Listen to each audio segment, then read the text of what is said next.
Salutations à toutes les frères et sœurs en Jésus-Christ dans le monde entier. Je me présente le frère CL de l'île de la Réunion. Notre message sera sur Jésus-Christ est la vie. Prions frères et sœurs avant d'apporter notre message. Père, conduis-nous dans ta vérité, illumine encore de mieux en mieux les yeux de nos cœurs dans ta parole de vie. Dans le nom du Seigneur Jésus-Christ, Amen. Avant d'apporter notre message, nous allons adorer pendant un moment notre Seigneur Jésus-Christ. Dieu est grand en tout temps, il a mis ce chant de louange en moi. Dieu est grand en tout temps, à travers la nuit, sa lumière jaillit. Dieu est grand en tout temps, Dieu est grand en tout temps. Il a mis ce chant de louange en moi. Dieu est grand en tout temps. À travers la nuit, sa lumière jaillit. Dieu est grand en tout temps. C'est la journée que le Seigneur a fait, qu'elle soit pour nous un sujet de joie, C'est la journée que le Seigneur a fait, qu'elle soit pour nous un sujet de joie. C'est la journée que le Seigneur a fait. Quand je regarde ta sainteté, et quand je contemple ta beauté, les choses qui m'entourent ne valent plus rien pour moi. Je découvre la joie de te chanter, de déposer ma vie à tes pieds. Il n'y a que toi qui importe pour moi. Je veux t'adorer, oui t'adorer. Ma raison de vivre, c'est de t'adorer. Je veux t'adorer, oui t'adorer. Ma raison de vivre, c'est de t'adorer. C'est la raison pour laquelle je vis. C'est la raison pour laquelle je vis. C'est la raison pour laquelle je vis. Pour t'adorer, mon Dieu. Amen, frères et sœurs. Comme je l'ai dit, notre message sera sur Jésus-Christ est la vie. Prenons le livre de 2 Corinthiens, chapitre 2, verset 3 à 2 Corinthiens, chapitre 2, verset 6. 2 Corinthiens, chapitre 3, verset 6. Nous lisons qui nous a aussi rendu capables d'être serviteurs de la nouvelle alliance, non de la lettre, mais de l'esprit. Car la lettre tue, mais l'esprit vivifie. Amen. Ici, ce qu'il faut comprendre, l'apôtre Paul fait une comparaison entre la lettre qui tue et l'esprit qui vivifie, qui sont deux choses opposées, diamétralement opposées, contraires, différentes. Pour mieux comprendre la lettre qui tue, Paul fait allusion à la loi mosaïque que Dieu a donnée à Moïse dans l'ancienne alliance. Cette loi mosaïque n'a jamais amené par elle-même personne à la vie éternelle. Au contraire, à la malédiction. Parce que la loi mosaïque ne nous amène pas à la vie éternelle. Elle est incapable de nous amener à la vie éternelle. Donc, à la mort. Que nous développerons par notre message. Tandis que l'esprit qui vivifie, c'est-à-dire l'esprit qui donne la vie, nous parle, nous fait allusion à Jésus-Christ qui est la vie, car en dehors de Jésus-Christ, il n'y a pas d'autre vie. Et d'après l'évangile de Jean chapitre 14 verset 6, Jésus dit « Je suis la vie ». Car dans 2 Corinthiens chapitre 3 verset 17, il nous est dit que Jésus c'est aussi le Seigneur l'Esprit. Là où est l'Esprit du Seigneur, là est la liberté.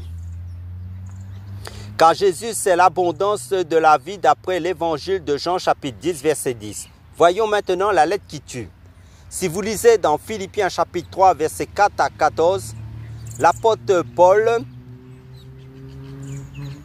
fait allusion, une description à sa vie passée avant sa conversion en Jésus-Christ. Et il considérait sa vie passée comme du fumier, de la boue, malgré qu'il avait été sous la loi de Moïse, qu'il observait la loi de Moïse par rapport à la véritable vie qui se trouve en Jésus-Christ uniquement pour la vie éternelle. Amen, alléluia.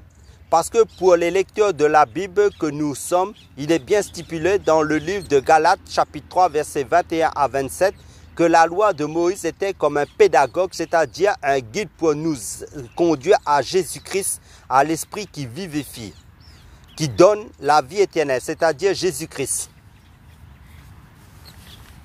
C'est pour cela Pierre pouvait dire à Jésus, Seigneur, à qui irions-nous? C'est toi qui as les paroles de la vie éternelle, d'après l'évangile de Jean chapitre 6, verset 68. Et dans l'évangile de Jean chapitre 6, verset 63, Jésus précise clairement, mes paroles sont esprit et vie. Alléluia! C'est pour cela aussi Jésus pouvait, dans l'évangile de Matthieu chapitre 16, verset 13, dire, et moi, je te dis que tu es Pierre et que sur ce roc, je bâtirai mon église. Et les portes de l'enfer ne prévaudront pas contre elle. Comme vous le savez, nous sommes dans un temps d'apostasie, beaucoup de fausses doctrines, c'est-à-dire beaucoup de faux enseignements qui est la lettre qui tue sont véhiculés dans les assemblées, même sur Internet, par des faux serviteurs de Dieu. C'est pourquoi Dieu dit à travers l'apôtre Paul dans 2 Corinthiens chapitre 11, versets 13 à 15, « Car de tels hommes sont de faux apôtres, des ouvriers trompeurs qui se déguisent en apôtres de Christ. Et cela n'est pas étonnant car Satan lui-même se déguise en ange de lumière. Ce n'est donc pas un grand sujet d'étonnement si ces serviteurs aussi se déguisent en serviteurs de justice. Mais leur fin sera conforme à leurs œuvres. » Rappelez-vous, si vous lisez le livre de 2 Rois, chapitre 4, versets 38 à 41, pour ceux qui prendraient des notes, par rapport au chapitre et versets des références des passages de la Bible que je donne, de l'histoire du prophète Élisée, quand il y avait la mort dans le pot, qui est l'image de la lettre qui tue aussi pour notre temps actuel. Et Élisée a préconisé de prendre de la farine comme solution pour résoudre le problème, qui est l'image prophétique de Jésus-Christ, qui est le pain de vie, d'après l'évangile de Jean, chapitre 6, verset 35. Et parce qu'avec de la farine, on fait du pain. Alléluia! Merci Père pour ta révélation, ton Fils Jésus-Christ, qui est le pain de vie. Notre nourriture spirituelle, pour notre édification. Le Seigneur Jésus-Christ travaille par son Saint-Esprit dans ses enfants. Amen. Nous allons quelque part avec le Seigneur. Nous allons prendre quelque chose, nous allons comprendre quelque chose par la grâce du Seigneur Jésus-Christ. Prenons le rouleau du livre de 1 Corinthiens chapitre 3, versets 10 à 15. Vous avez trouvé, nous faisons la lecture à partir du verset 10. Selon la grâce de Dieu qui m'a été donnée, j'ai posé le fondement comme un sage architecte et un autre bâtit dessus, mais que chacun prenne garde à la manière dont il bâtit dessus. Car personne ne peut poser un autre fondement que celui qui a été posé, à savoir Jésus-Christ. Si quelqu'un bâtit sur ce fondement avec de l'or, de l'argent, des pierres précieuses, du bois, du foin, du chaume, l'œuvre de chacun sera manifestée. Car le jour la fera connaître parce qu'elle sera manifestée par le feu. Et le feu éprouvera de quelle façon est l'œuvre de chacun. Si l'œuvre bâtie par quelqu'un sur le fondement demeure, il en recevra la récompense. Si l'œuvre de quelqu'un est brûlée, il en subira la perte.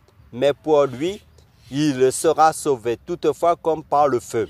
Amen. La parole est claire. Nous devons bâtir qu'avec la parole de Dieu. Pas autre chose.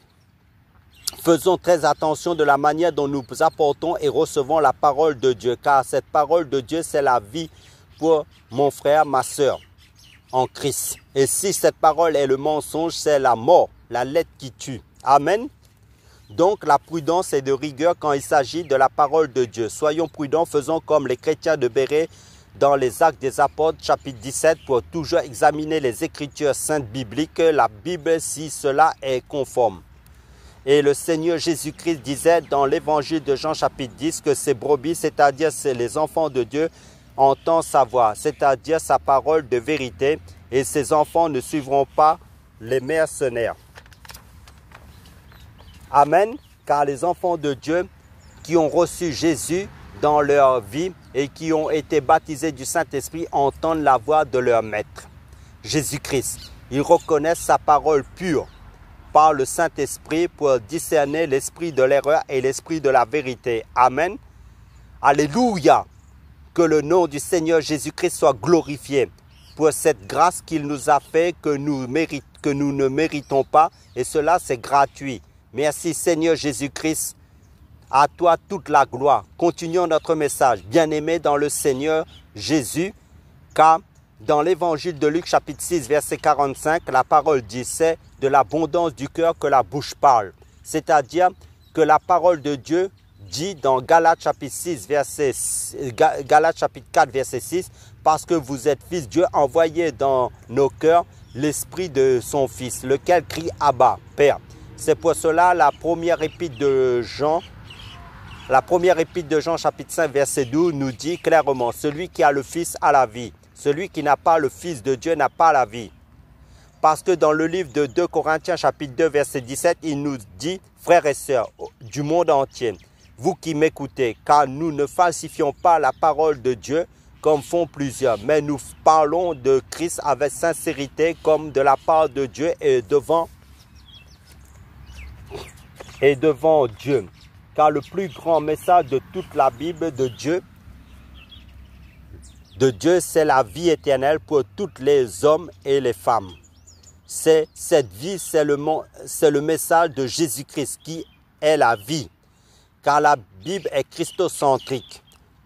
La Bible est centrée sur Jésus-Christ. Car l'apôtre Paul, par le Saint-Esprit, nous dit dans 2 Corinthiens chapitre 4 verset 5, car nous ne nous prêchons pas nous-mêmes, mais nous prêchons Jésus-Christ. En gros, Paul nous dit qu'il nous prêche la vie divine de Dieu, c'est-à-dire le Seigneur Jésus-Christ. Amen, alléluia. Je continue et nous déclarons que nous sommes vos esclaves pour l'amour de Jésus. Frères et sœurs, bien-aimés du monde entier, je vous interpelle par la grâce du Seigneur à toujours annoncer Jésus-Christ, cette vie divine, au monde entier pour le salut éternel. Amen. Je m'arrête là pour conclure notre message. Prions, frères et sœurs. Merci, Père, pour le nom de Jésus-Christ. Merci, Père, dans le nom du Seigneur Jésus-Christ, pour la vie que tu nous as donnée. Aide chacun de nous à la communiquer, à la partager, cette vie de la parole de Dieu aux autres personnes par ton Saint-Esprit, pour que tu sois à l'œuvre à travers de tes enfants, pour ton royaume se remplisse d'âme pour leur salut éternel, pour t'adorer en esprit, en vérité, pour l'éternité, pour la gloire de Dieu, le Père, dans le nom puissant du Seigneur Jésus-Christ. Amen.